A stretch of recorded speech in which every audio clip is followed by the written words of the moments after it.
The year is 1943.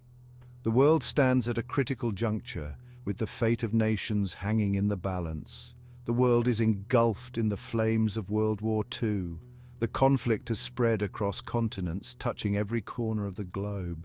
A global conflict of unprecedented scale. The war had been raging for years, leaving a trail of devastation and loss in its wake. Cities lay in ruins, and countless lives have been shattered. From the bomb-ravaged cities of Europe to the remote islands of the Pacific, the fight for freedom was being fiercely contested. Soldiers and civilians alike faced unimaginable hardships and sacrifices. Nazi Germany, led by the dictator Adolf Hitler, had unleashed a reign of terror across Europe. His vision of a 1,000-year Reich brought fear and oppression to millions. Their military machine, fueled by ambition and fueled by hate, had overrun much of the continent.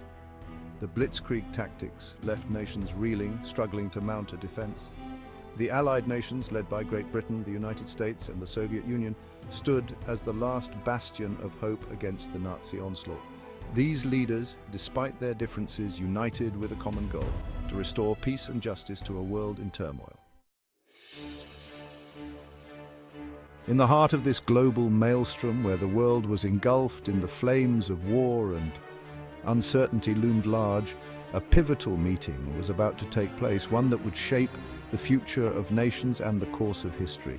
In November 1943, the leaders of the three major Allied powers, Franklin D. Roosevelt, Winston Churchill, and Joseph Stalin, converged on Tehran, the capital of Iran. This city, with its rich history and strategic importance, became the backdrop for a momentous event. This meeting, later known as the Tehran Conference, marked the first time that these three leaders had met face to face. It was a historic convergence, a gathering of minds and wills, each representing the hopes and aspirations of their respective nations. The atmosphere was tense, the stakes incredibly high.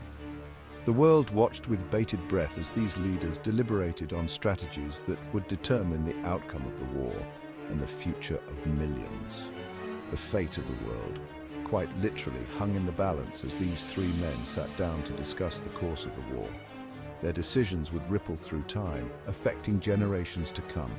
Each leader arrived with their own agendas, their own hopes and fears for the future.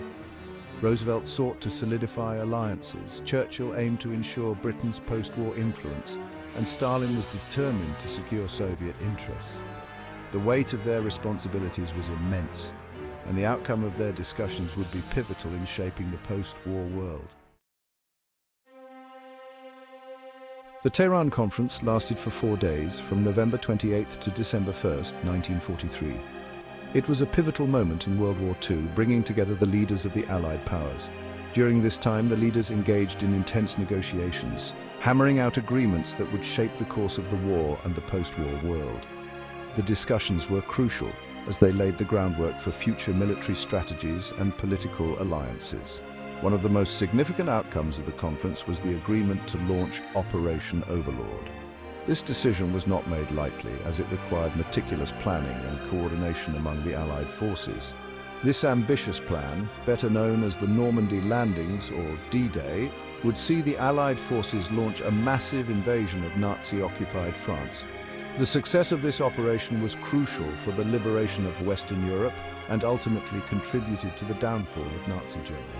The Tehran Conference therefore stands as a testament to the power of collaboration and strategic planning in times of global conflict.